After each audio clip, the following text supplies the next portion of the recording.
चिकूटून TV.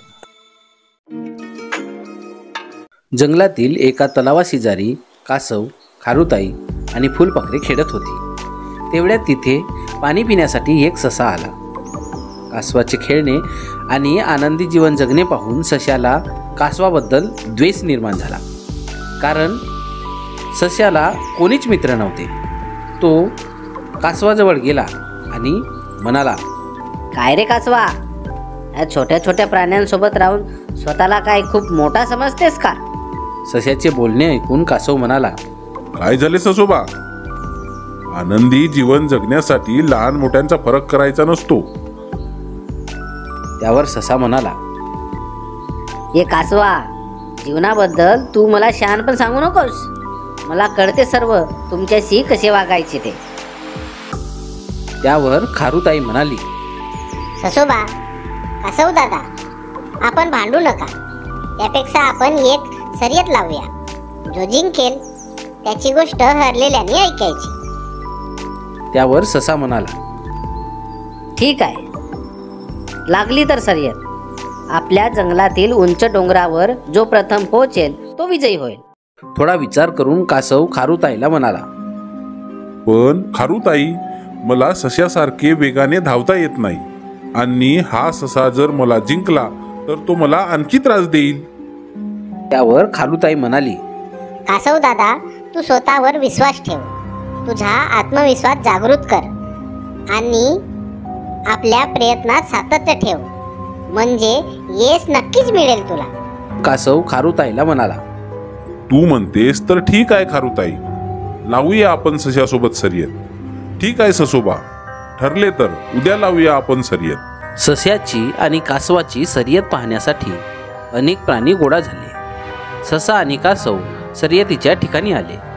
खारुताईने एक race आखली व खारुताई म्हणाली, मी शिटी वाजवली की शर्यतीला सुरुवात होईल. 1, 2 आणि 3. आणि शर्यत सुरू झाली. ससा आपल्या वेगाचा उपयोग करून अत्यंत चपळतेने कासवाच्या पुढे जात आहे आणि कासव आत्मविश्वासाने तुरुतुरु चालत आहे.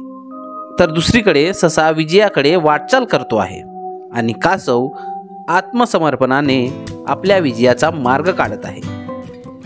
तर दुसरीकडे ससा जंगलातील एका रम्य ठिकाणी आलेला आहे. हे परिसर पाहून ससा स्वतःला म्हणाला, काय सुंदर परिसर आहे.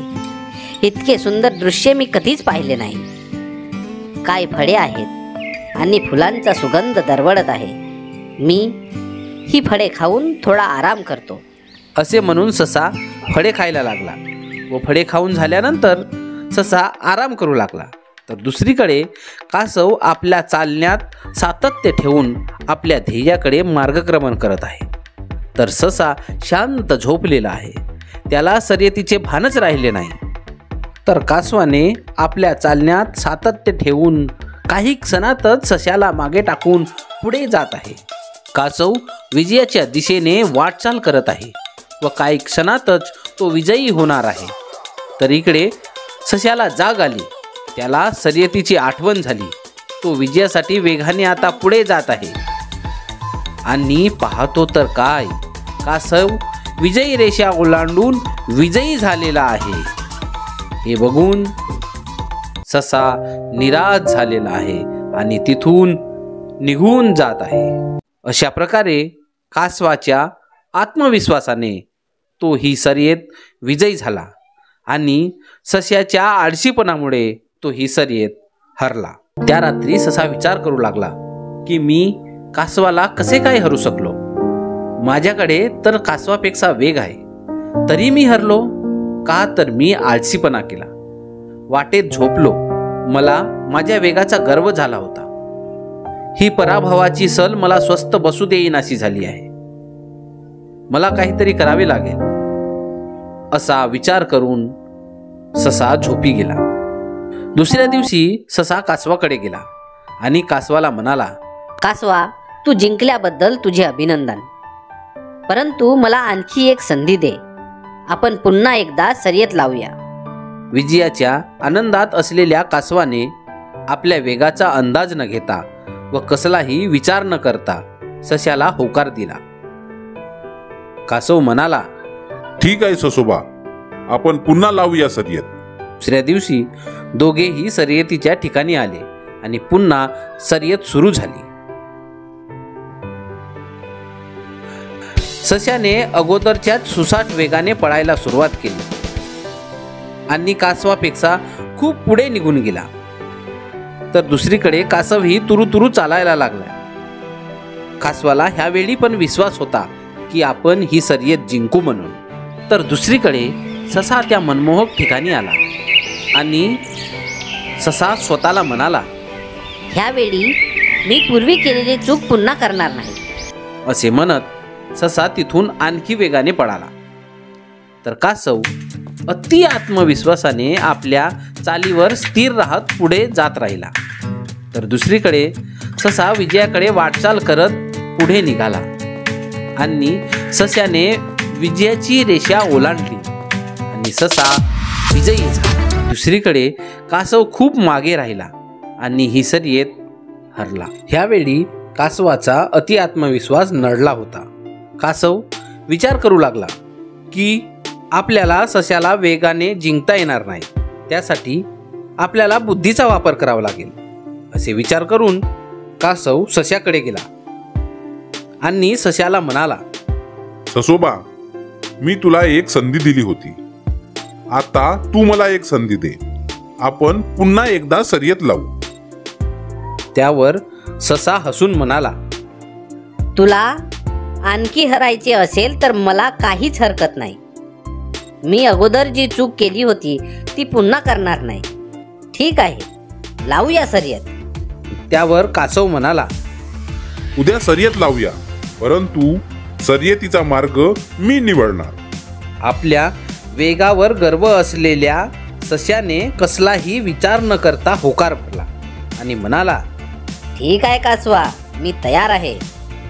मला आनंद वाटेल तुला पुन्हा एकदा हरवायला. तू म्हणतेस त्याच मार्गाने शर्यत लावूया. दुसऱ्या दिवशी दोघेही शर्यतीच्या ठिकाणी आले आणि शर्यतीला सुरुवात झाली. नेहमीप्रमाणे ससा आपल्या वेगाचा वापर करून सुसाट गतीने कासवाच्या पुढे निघाला. तर कासवही आपल्या चालण्याचा वेग वाढवून शर्यत जिंकण्यासाठी प्रयत्न करू लागला. दुसरीकडे ससा सातत्याने पुढे जात होता आणि अचानक ससा थांबला. बघतो तर काय, समोरून नदी वाहत होती. सश्याला काय करावे सुचेनासे झाले. तेवढ्यात कासव तिथे आला. सश्याकडे पाहिले आणि नदीत टुनकन उडी मारून नदीतून पोहत पोहत त्या काठाजवळ गेला आणि हे सारे ससा आश्चर्याने पाहत होता. कासव नदीच्या काठावर गेला आणि शर्यत जिंकला. ससा निराश होऊन पाहत राहिला. अशा प्रकारे कासवाने आपल्या बुद्धिचातुर्याने सश्याच्या वेगशक्तीवर मात दिली. ससा विचार करू लागला की आपल्याला पोहता येत नाही म्हणून आपण हरलो. हे सश्याने मान्य केले व दुसऱ्या दिवशी ससा कासवाकडे गेला. ससा म्हणाला, मित्रा, आजपासून आपण शर्यत नाही लावायची, तर एकमेकाला सहकार्य करायचे. जेव्हा तुला गरज असेल तेव्हा मी तुला मदत करीन आणि जेव्हा मला गरज असेल तेव्हा तू मला मदत करशील. असे केल्याने आपण दोघेही सर्वांच्या पुढे असू. कासव म्हणाला, हो मित्रा, तू जे बोललास ते अगदी खरे आहे. कारण प्रत्येकात सारखेच गुण कधीच नसतात, पण प्रत्येकात काही ना काही गुण नक्कीच असतात. त्याच गुणाचा वापर करून आपल्यातील उणेपणा दूर करून आपले ध्येय साध्य करता येते व उत्तुंग यश मिळवता येतो. त्यावर ससा म्हणाला, खरे आहे मित्रा, मी लहान मोठे उच्च नीच असा भेद करून फार मोठी चूक केली. प्रत्येक जण कधी ना कधी कुणाच्या कामात येत असतो आणि आपल्यालाही प्रत्येकाच्या कामात यायला पाहिजे. एकमेकाशी स्पर्धा न करता एकमेकांना सहकार्य आणि मदत करून आपण खूप काही मिळवू शकतो. मंडळी, आवडली ना गोष्ट? अशाच नवनवीन गोष्टीसाठी आमच्या चॅनलला सबस्क्राईब करून आम्हाला सहकार्य करा व आमचा उत्साह वाढवा. धन्यवाद.